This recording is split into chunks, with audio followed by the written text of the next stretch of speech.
हमारे साथी अविनाश एक बड़ी खबर लेकर आए हैं। हरियाणा से एक बड़ी खबर आ रही है और बड़ी खबर यह है कि हरियाणा की जो बीजेपी सरकार है वो बुरी तरह से संकट में घिरी दिखाई पड़ रही है। जी अविनाश, क्या खबर है इस, आप बताएं।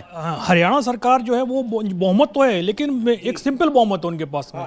90 सदस्य की जो असेंबली है उसमें 46 सीटों का बहुमत होता है और सरकार के पास 48 विधायक हैं, यानी सिर्फ बहुमत से 2 ज़्यादा।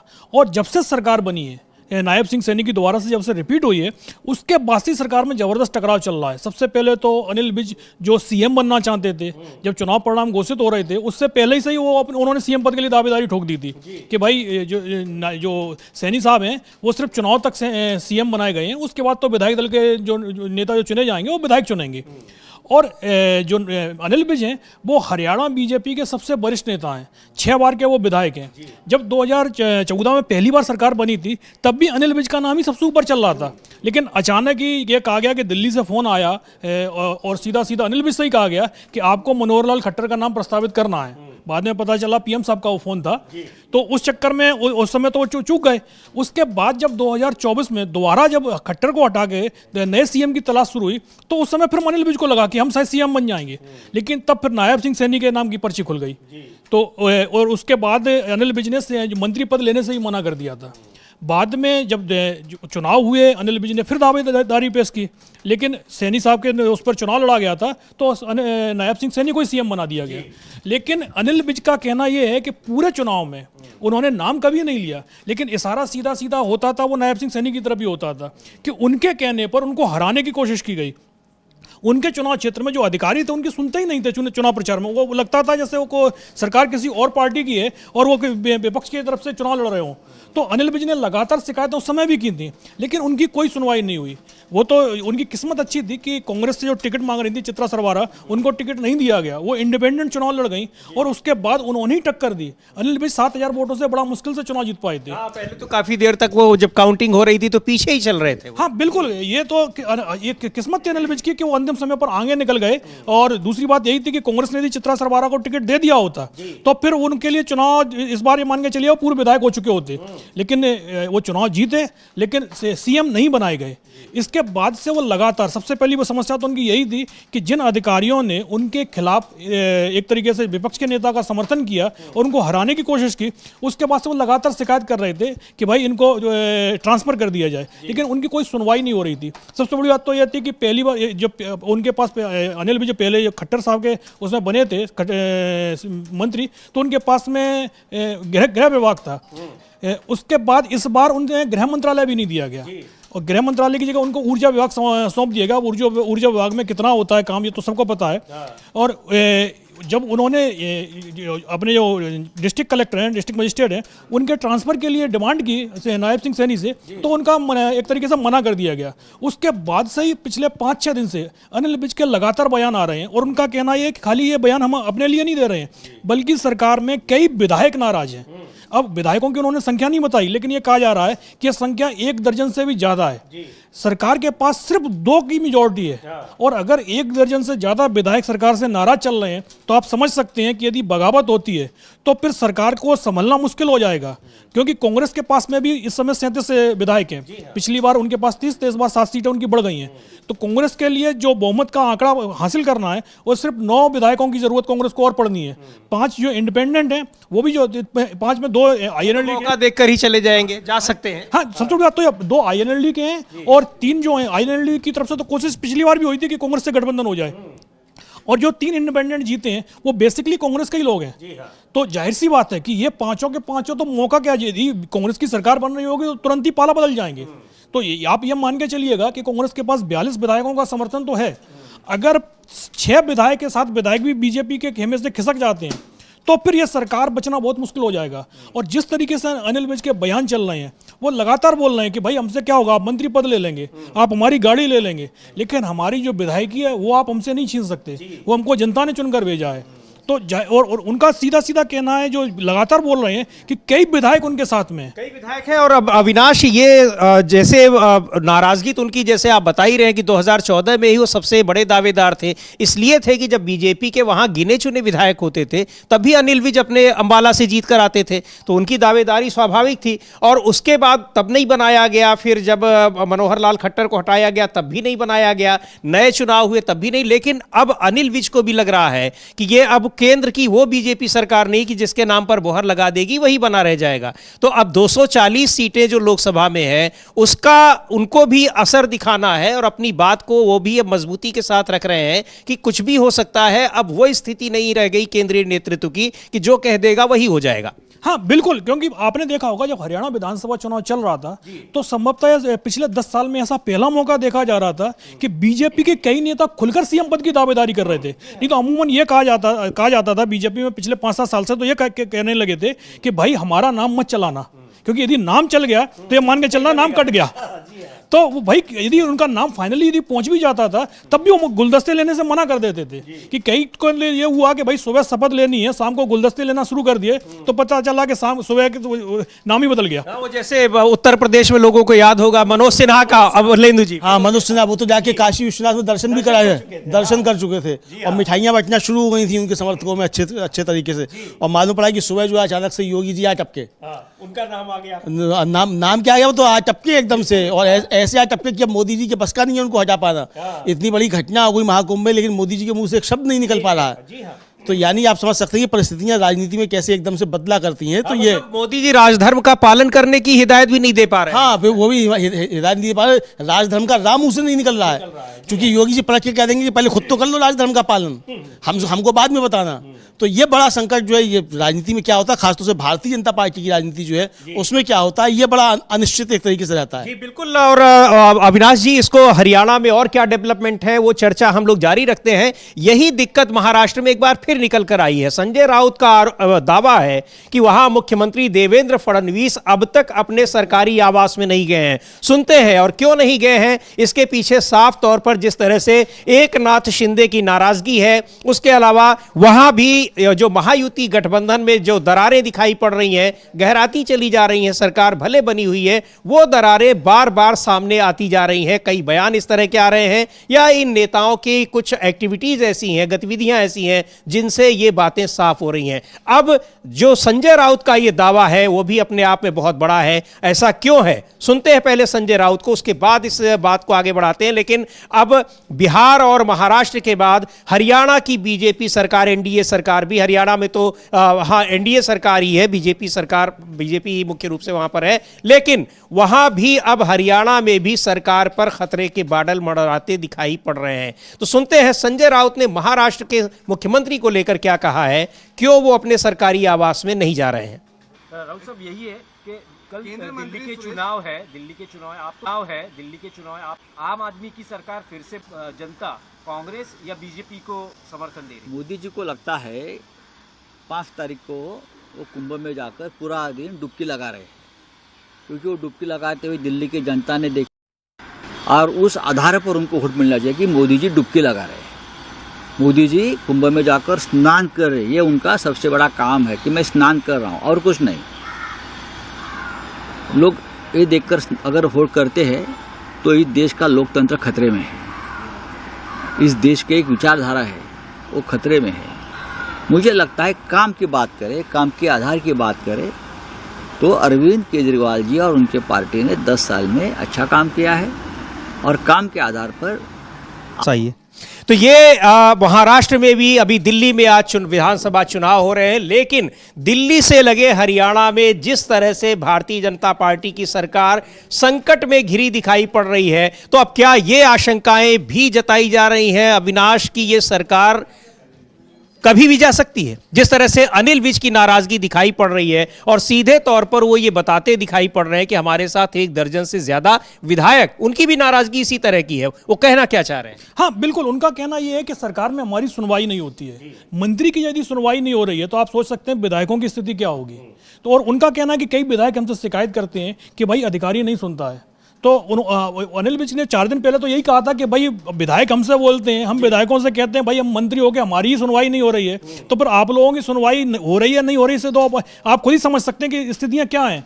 बोले सिर्फ एक आदमी की सुनवाई हो रही है कि एक आदमी सरकार चला रहा है और वो भी हेलीकॉप्टर में उड़ रहा है, वो भी जमीन पर नहीं है। पिछले 1 महीने से तो वो दिल्ली में डले हुए हैं। भाई दिल्ली जब से चुनाव प्रचार शुरू हुआ है उसके बाद से नायब सिंह सैनी रात को यदि जाते हो हरियाणा तो जाते हो, नहीं तो उनका डेरा दिल्ली में बना हुआ है। वो लगातार बीजेपी के उम्मीदवारों का प्रचार करते हुए दिखाई दे रहे हैं।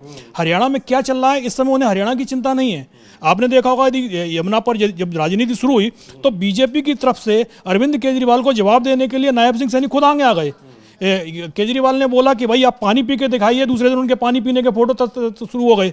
अरविंद केजरीवाल बोतल पानी की लेके पहुंचे तो नायब सिंह सैनी पानी की बोतल लेके पहुंच गए। तो जाहिर सी बात है नायब सिंह सैनी का ध्यान इस समय हरियाणा पर नहीं है, उनका पूरा का पूरा ध्यान दिल्ली पर है।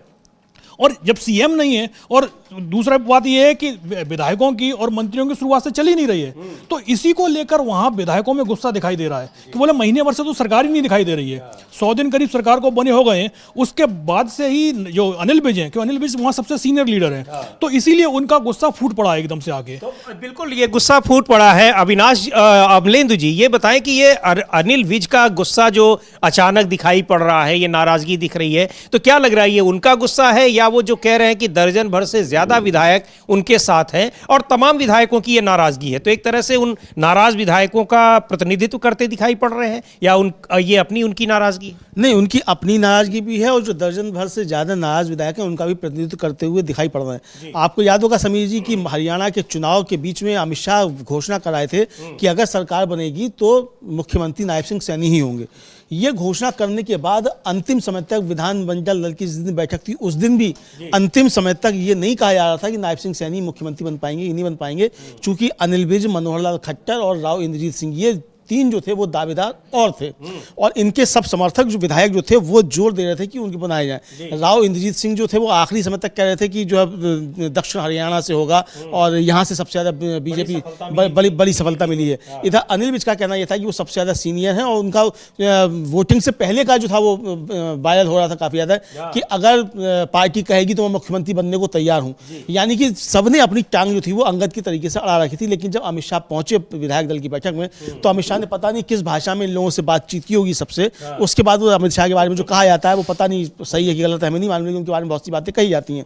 तो उन्होंने जिस भाषा में जाके बात की होगी, जिस भाषा में शायद केशव प्रसाद मौर्य से जब बात की होगी, वो बीमार पड़ गए थे जब योगी आदित्यनाथ बने थे मुख्यमंत्री, तो उसी तरीके से फिर अनिल विज और मनोहर लाल खट्टर और राव इंद्रजीत सिंह ये तीनों जो थे वो बैक हुए और नायब सिंह सैनी का नाम जो था आ गया। अब लग रहा है इनको जो नाराज विधायक हैं उनको और जो ये तमाम जो गुट हैं उनको सबको लग गया है कि अगर नायब सिंह सैनी को हटाना है तो यही सबसे अच्छा मौका है, चूंकि केंद्र सरकार कमजोर है, 240 पे है केंद्र सरकार, और दूसरा है कि 240 के साथ साथ लोकसभा में जिस तरीके से 20 सांसद भारतीय जनता पार्टी के गायब हुए वन नेशन वन इलेक्शन पर, और जिस तरीके से ये सरकार नतमस्तक हुई है नीतीश कुमार के सामने, तो इसका मतलब नरेंद्र मोदी इस समय कमजोर प्रधानमंत्री हैं। तो इसलिए अब वहां लग रहा है तो अगर नायब सिंह सैनी को नहीं हटाया जाएगा तो बीजेपी की सरकार गिर भी सकती है, चूंकि 6 विधायकों का ही मामला है। 6 विधायक तो अगर सब जोड़ दिए जाए समीर जी, जो दावेदार हैं उनको ही अगर जोड़ दिया जाए तो वो 6 तो वही हो जाते हैं। तो यानी नायब सिंह सैनी की कुर्सी खींचने के लिए वो 6 पर्याप्त हैं। लेकिन उन 6 के साथ में ऐसा नहीं कि अनिल विज इतने सीनियर मंत्री हैं और कई बार के मंत्री हैं और वो तब से मुख्यमंत्री पद के दावेदार हैं जब मनोहर लाल खट्टर को मुख्यमंत्री बनाया गया था। तो यानी तब से वो दावेदार हैं, तो उनके साथ और भी विधायक होंगे ऐसा निश्चित तौर पर समझा जाता है। और राव इंद्रजीत सिंह के साथ तो है ही, कम से कम उनके साथ तो है राव इंद्रजीत, बिल्कुल आप सही कह रहे हैं, राव इंद्रजीत सिंह के साथ है ही। और इन सारे नेताओं को अगर आप देखें, चाहे राव इंद्रजीत सिंह है, चूंकि उनके पास उनके इलाके में उस इलाके में बीजेपी को सफलता मिली जहां बीजेपी को सफलता नहीं मिलती थी, और दूसरे जिस तरह से अनिल विज का दावा है कि सबसे सीनियर विधायक है, तो इन लोगों के प्रति वहां की आम जनता में भी सिंपैथी है और जो विधायक नए विधायक होंगे उनकी सिंपैथी भी होगी कि कैसे इन लोगों का हक मारा गया है। तो जो अनिल विज का अब ये जो बयान आ रहा है तो ऐसा लग रहा है कि जो नाराज विधायक हैं अब उनकी संख्या कितनी है, लेकिन कम से कम इतनी तो है ही है कि वो बीजेपी की सरकार को अनस्टेबल करने लायक है। हाँ बिल्कुल, सिर्फ 3 विधायक चाहिए। 3 विधायक यदि पाला बदल लेते हैं, क्योंकि देखो 90 में से एक तो स्पीकर ही हो गया, तो बीजेपी के जो विधायकों की संख्या है वो 48 से घटकर तो 47 वैसे भी हो गई है। तो और यदि 3 विधायक भी यदि पाला बदल जाते हैं तो फिर यह सरकार मान के चलिएगा मुश्किल से बच पाएगी। लेकिन अनिल विज का जो मामला आप बता रहे हैं उसमें उनके साथ करीब दर्जन भर विधायक हैं, और जो राव इंद्रजीत की उन्होंने तो 9 विधायकों को एक तरीके से बैठक करके बता भी दिया था कि हमारे पास में ये 9 तो है ही हैं, जिसको कहते हैं कि परेड करा दी थी उन्होंने। हाँ बिल्कुल, 9 विधायकों के साथ तो उन्होंने बाकायदा बैठक की थी और बाकायदा एक प्रस्ताव सा पास हो गया था कि भाई राव इंद्रजीत सिंह को यदि आप नहीं बना रहे हैं तो कम से कम दक्षिण हरियाणा से ही बना दीजिएगा, इस एरिया से बना दीजिएगा। और उसी के चलते राव इंद्रजीत सिंह की लड़की को फिर बाद में मंत्री बनाया गया। अनिल विज को भी इसीलिए मंत्री बनाया गया कि भाई क्योंकि अब इस समय तो हालत ये हो गई, पिछली बार तो 10 इंडिपेंडेंटों का समर्थन मिल गया था, लेकिन इस बार जो इंडिपेंडेंट हैं वो तभी तक आपके साथ में है जब तक आपकी सरकार है, क्योंकि वो तीनों के तीनों जो इंडिपेंडेंट हैं वो कांग्रेस के ही नेता रहे हैं, कांग्रेस से विधायक रहे हैं, और टिकट नहीं मिलने के चलते उन्होंने कांग्रेस पार्टी से छोड़कर एक निर्दलीय चुनाव लड़ गए थे। तो ऐसे में अगर कांग्रेस की सरकार बनती है तो वो तुरंत पाला बदल जाएंगे। बीजेपी को भी उन पर भरोसा नहीं है। यहाँ महत्वपूर्ण बात यह है कि राव इंद्रजीत सिंह भी पुराने कांग्रेसी हैं, उनके पिता तो बड़े नेता कांग्रेस के रहे, राव बीरेंद्र सिंह। और मुझे अच्छी तरीके से याद पड़ता है, समीर जी शायद 91 का इलेक्शन था और उस समय हमारे यहाँ बदायूं में ये राव इंद्रजीत सिंह पहुंचे थे, वीपी सिंह की एक सभा थी उसमें, तो मुख्यमंत्री पद के दावेदार तब से हैं राव इंद्रजीत सिंह भी। मुझे ध्यान पड़ रहा है राव इंद्रजीत सिंह पहुंचे थे, वरिष्ठ नेता हैं। तो यानी उनका किस तरीके से अपमान भारतीय जनता पार्टी कर रही है, वो पुराने कांग्रेसी। तो कांग्रेस अगर हल्की सी हवा देगी और भूपेंद्र सिंह हुड्डा अगर खुलकर कह देंगे कि ठीक है हम पीछे हुए, आओ राव इंद्रजीत सिंह तुम तैयार, तो ये तुरंत वहां मामला हो जाएगा, खेल हो जाएगा। ये सारी बातें ये दिखा रही हैं कि अनिल विज लगातार जब इस तरह की बातें कर रहे हैं, मिनिस्टर हैं और ये कह रहे हैं कि मेरा प्रदेश से नहीं मतलब है, अंबाला का हूं, इस तरह की बातें, और इसका मतलब ये है कि तमाम विधायकों के साथ उनकी बातचीत पक्की हो गई है और जो नाराज विधायक है वो बिल्कुल पूरी तरह से उनके साथ, और ये जो राव इंद्रजीत, अनिल विज और ये पूरा ग्रुप है इनके साथ वो दिखाई पड़ रहे हैं। तो ये एक बड़ा संकट हरियाणा सरकार पर दिखाई पड़ रहा है इस समय। हाँ बिल्कुल, संकट में तो सरकार दिखाई दे रही है, क्योंकि जिस तरीके से शुरुआत में अनिल विज के बयान आए तो नायब सिंह सैनी ने समझा कि भाई डीएम का ट्रांसफर करना है तो शायद उनसे नाराजगी दूर हो जाएगी, डीएम का ट्रांसफर कर दिया गया, तो उसके बाद वो और ज़्यादा हमलावर हो गए कि भाई ये मामला नहीं है। जाहिर सी बात है कि उनके निशाने पर, अनिल विज के निशाने पर समय सीधा सीधा सीएम पद आ गया है कि किसी तरीके से नायब सिंह सैनी को सीएम पद से हटाना है। और अब वो सीधा सीधा जिस तरीके से आज उन्होंने ट्वीट किया है और करीब 1.5 दर्जन से ज़्यादा फोटो ट्वीट किए हैं, उसमें उन्होंने बताया है कि जो हमारे खिलाफ कैंडिडेट चुनाव लड़ रही थी चित्रा सरवारा, उनके साथ जितने लोग प्रचार कर रहे थे वो उन सभी के फोटो सीएम के साथ भी दिखाई दे रहे हैं। तो जाहिर सी बात है कि उनको हराने के पीछे जो रणनीति बनी थी वो कहीं सीएम ऑफिस से तो नहीं बनी थी। बिल्कुल, वो लगातार आरोप लगा रहे थे कि उनको यहाँ पर प्रशासन और सरकार उनको हराने पे, जब वो चुनाव लड़ रहे थे तब की ही बातें हैं। तो ये जो सारी चीज़ें हैं अमलेंदु जी, अगर इसको देखा जाए तो चाहे राव इंद्रजीत सिंह है चाहे अनिल विज है, दूसरी ओर ये इनके पास सरकार पर जो दबाव भी बना रहे हैं, तो नायब सिंह सैनी को हटाने का रास्ता तो ज़रूर साफ हो गया है। बीजेपी का ही कोई सीएम बनता है या सरकार गिरती है, क्योंकि इनके पास ये भी उदाहरण है कि भाई मुख्यमंत्री रहते तो महाराष्ट्र का भी चुनाव लड़ा गया था, वहां तो नहीं रिपीट हुआ, तो यहीं ऐसी कौन सी वो है कि इनको रिपीट किया जाएगा। हाँ समझिए, इसमें यह भी हो सकता है कि इसमें मतलब जो कहा जाए खट्टर के हाथ में लग जाए, बंदरों की लड़ाई में बिल्ली मतलब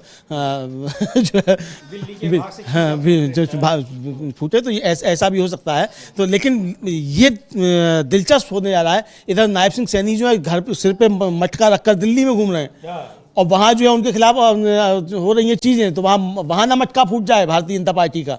तो सैनी साहब को जो है दिल्ली में मटका रखकर और वहाँ जाकर भाजपा का मटका वहाँ बचाना चाहिए हरियाणा में, क्योंकि हो भी सकता है कि दिल्ली के चुनाव से पहले ही जो है वहाँ कुछ ना कुछ गड़बड़ हो जाए हरियाणा में। इधर दिल्ली में बीजेपी को 27 साल बाद जीत दिलाने की कोशिश में लगे हैं और वहाँ कई सालों बाद वहाँ जब बीजेपी की सरकार बनी तो वही चली जाए, ये भी हो सकता है जिस तरह की परिस्थितियाँ बन रही हैं। हाँ बिल्कुल, क्योंकि अब ये मान के चलिएगा कि नायब सिंह सैनी की दिल्ली में तो प्रचार खत्म हो गया है, अब हाईकमान उनसे कह देगा कि भाई जाइए और हरियाणा संभालिएगा, क्योंकि हरियाणा में स्थितियां लगातार कंट्रोल से बाहर होती जा रही हैं। अभी तो अनिल विज का तो सीधा सीधा खुल के सामने आ गया है कि वो बगावत का रास्ता एक तरीके से उन्होंने तय कर लिया है कि भाई हमको क्या करना है, उन्होंने सीधा सीधा बता दिया। उनके बयानों से लग रहा है कि वो कभी भी बगावत कर सकते हैं, क्योंकि जिस तरीके से उनके बयान आए और उनको खुश करने के लिए एक के बाद एक ट्रांसफर किए गए।